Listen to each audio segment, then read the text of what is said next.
Depuis sa création en janvier 2016, la région Grand Est couvre un territoire vaste et varié. Fusion des anciennes régions Alsace, Champagne-Ardenne et Lorraine, elle est composée de 10 départements, soit plus de 57 000 km², sur lesquels vivent 5,5 millions d'habitants.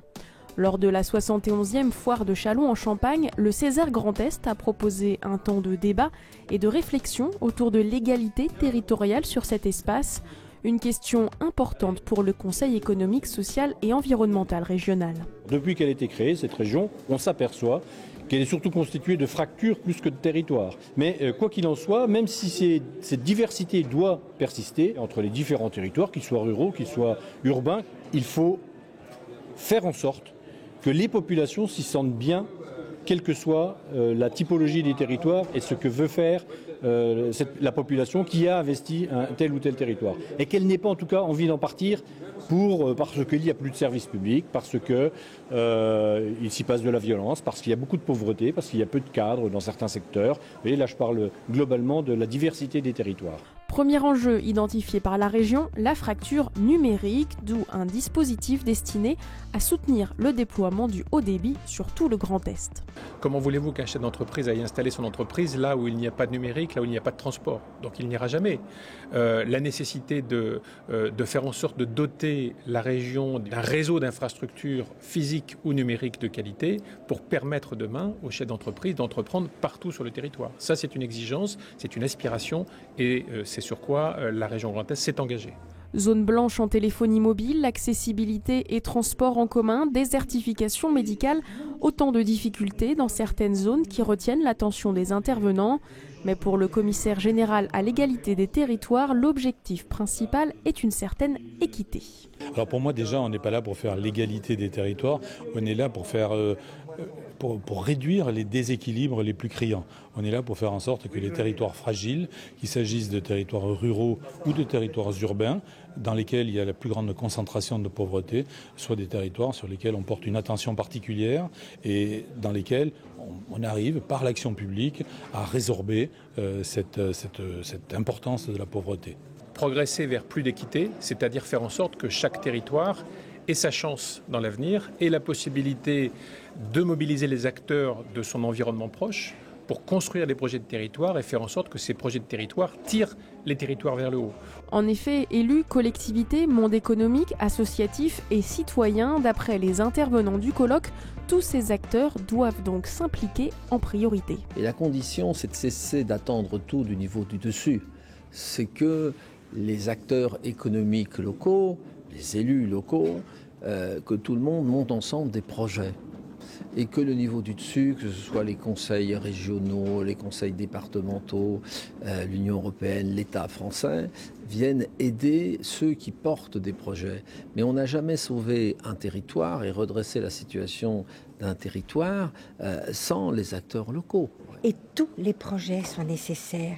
Il n'y a pas de petits ou de grands projets. Il y a des territoires en souffrance, d'autres qui le sont moins. Et là, je pense qu'il y a une question de volonté. Mais quand on parle volonté, on pourrait penser que c'est une volonté d'argent, une volonté... C'est pas seulement ça. C'est la volonté de mettre en commun des expériences, de mettre en commun un désir de faire et d'aboutir. Pas n'importe comment. Il faut s'organiser, il faut déjà commencer par se parler. Que tous les acteurs se parlent ensemble, on pose les problèmes, on essaie de voir quelles sont les pistes de solutions. Souvent, on tire un fil et on y arrive. D'après les différentes expériences rapportées en table ronde, l'égalité pure n'est pas la priorité, mais l'égalité des chances est essentielle. Ce qui est important, c'est que les acteurs locaux de chaque ville définissent le projet de chaque ville ou de chaque territoire. Et le projet de Saint-Dizier ne sera pas le même que celui de Charleville, évidemment, parce que les ressources naturelles, parce que les habitants ne sont pas les mêmes, parce que les forces de ces territoires ne sont pas les mêmes, que les faiblesses ne sont pas les mêmes. Et donc il faut construire des projets adaptés, territorialisés, correspondant précisément aux conditions particulières du territoire en question. Ce n'est pas absolument nécessaire et ce n'est pas toujours demandé qu'un territoire est exactement la même chose que l'autre. Par contre, il faut parler d'équité et c'est surtout de donner la possibilité au territoire d'évoluer comme ils souhaiteraient évoluer. Ce seront leurs projets. et les projets qu'ils estiment structurants pour leur territoire et pour leurs habitants. Ces initiatives locales pourraient donc contribuer à pallier les déséquilibres initiaux. On sait très bien que dans la région Grand Est, comme dans toutes les régions de France, il y a des territoires plutôt bien lotis parce qu'il y a une métropole, parce qu'il y a de la richesse, parce qu'il y a une ouverture sur les voies de communication.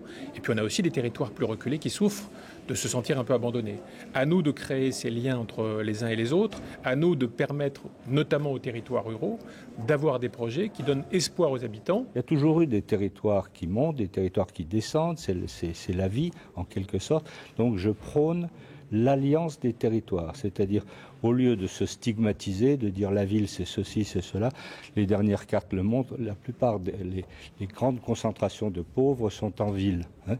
Donc ça veut dire qu'il faut s'allier sur des projets. Et c'est dans cette vision de la société ouverte sur l'Europe, tolérante, qu'on peut aujourd'hui donner plus de vigueur et de dynamique à notre beau pays, la France. Il y a un certain nombre de pistes qui commencent à arriver, notamment une piste qui montre qu'on ne peut pas traiter tous les territoires de la même manière. On doit s'appuyer sur les acteurs locaux.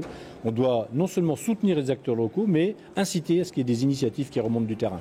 Toutes ces réflexions et diagnostics contribueront à l'élaboration du prochain schéma régional d'aménagement, de développement durable et d'égalité des territoires.